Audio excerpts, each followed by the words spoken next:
दरम्यान खासदार सुप्रिया सुळे यांनी आंदोलक विद्यार्थ्यांशी फोनवरून संवाद साधला। जीव गेला तरी मागे हटणार नाही अशी भूमिका विद्यार्थ्यांनी सुळेंशी बोलताना स्पष्ट केली आहे। त्यानंतर वंचितचे नेते सुजात आंबेडकर यांनी आंदोलनस्थळी जात विद्यार्थ्यांची भेट घेतली आणि त्यांच्याशी संवाद साधला।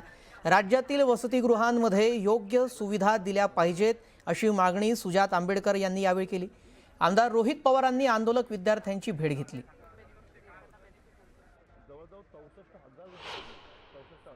आपण सर्वांनी परत एकदा दाखवून ठेवले की जर सरकारने आदिवासी विद्यार्थ्यांचा फंड चोरायचा प्रयत्न केला, त्यांच्या मागण्या दाबायचा प्रयत्न केला किंवा त्यांच्या हक्क जे आहेत ते त्यांच्यापासून हिनून घ्यायचा प्रयत्न केला तर आजही इकडचा आदिवासी विद्यार्थी जागा आहे, तो आंदोलन करू शकतो आणि सरकारला जाब विचारू शकतो। आज आपण या आंदोलनाच्या माध्यमातून दाखवून दिले।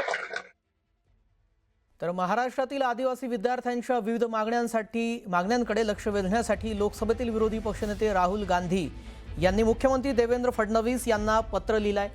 पुण्यातील शासकीय आदिवासी मुलामुलींच्या वसतिगृहांमध्ये राहणारे विद्यार्थी गेल्या 10 दिवसांपासून आपल्या मागण्यांसाठी उपोषण करत असल्याचं राहुल गांधी यांनी या पत्रात नमूद केलंय।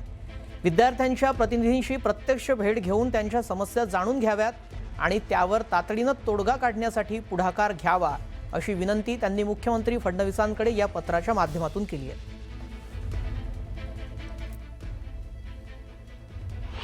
दरम्यान राहुल गांधी यांनी पत्रात काय लिहिलंय आपण तेही पाहूया। महाराष्ट्रातील अनेक आदिवासी विद्यार्थी गेल्या 10 दिवसांहून अधिक काळापासून उपोषण करत आहेत। पुण्यातील छात्रों की गूंज या कार्यक्रमामध्ये विद्यार्थिनीनं सांगितलं की वसतिगृहात वास्तव्यासाठी 30 वर्षांची वयोमर्यादा घालण्यात आलेली आहे। अपमानास्पद नियम लागू आहेत। मुलींसाठी प्रेग्नन्सी टेस्ट सारख्या अमानवी गोष्टी लागू आहेत। दुर्गम भागातून आलेले विद्यार्थी दान मागत नाहीयेत, ते त्यांचा अधिकार मागतात। तुम्ही त्यांना व्यक्तिगतरित्या भेटून त्यांच्या समस्या तत्काळ सोडवाल अशी अपेक्षा आहे।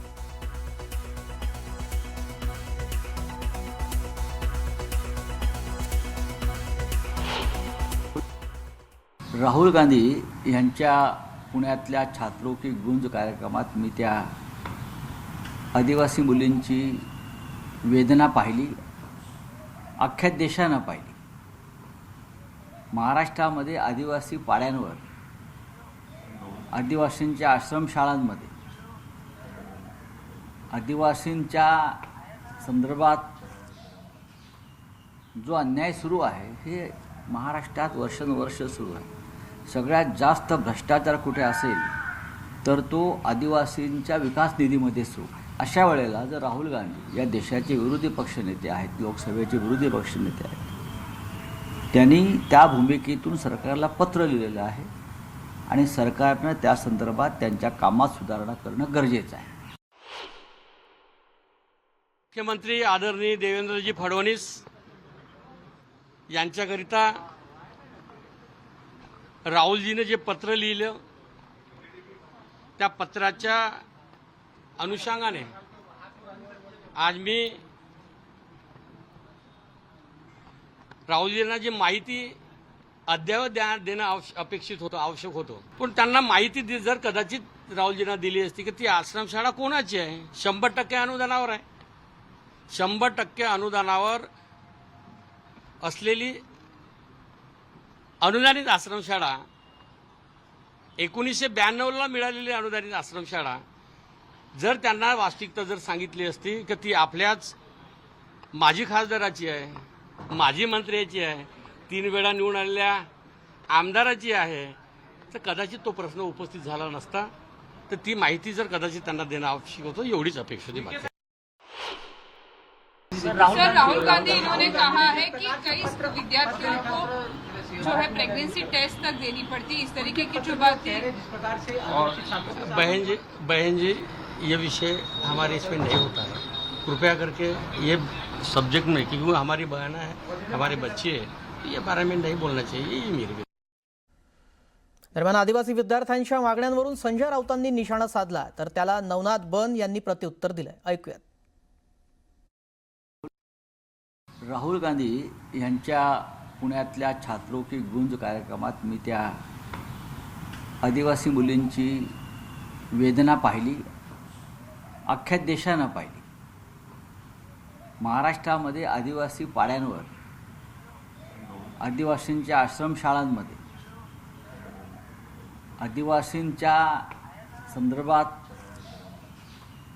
जो अन्याय सुरू आहे हे महाराष्ट्रात वर्षानुवर्ष सुरू आहे. सगळ्यात जास्त भ्रष्टाचार कुठे असेल तर तो आदिवासींच्या विकास निधीमध्ये सुरू आहे. अशा वेळेला जर राहुल गांधी या देशाचे विरोधी पक्षनेते आहेत, लोकसभेचे विरोधी पक्षनेते आहेत, त्यांनी त्या भूमिकेतून सरकारला पत्र लिहिलेलं आहे आणि सरकारनं त्या संदर्भात त्यांच्या कामात सुधारणा करणं गरजेचं आहे. राहुल गांधी यांनी मुख्यमंत्री माननीय देवेंद्रजी फडणवीस साहेबांना पत्र लिहिले. माझं राहुल गांधींना आव्हान आहे, असंच पत्र एकदा काँग्रेसच्या तुमच्या माजी खासदारांना लिहा, ज्यांची ही शाळा आहे, ज्या आश्रमशाळेमध्ये दुर्दैवानं 3 मुलीचा सर्पदंशाने मृत्यू झाला. ती आश्रमशाळा मारोतराव हे तुमचे काँग्रेसचे माजी खासदार आणि माजी आमदार यांचे आहे.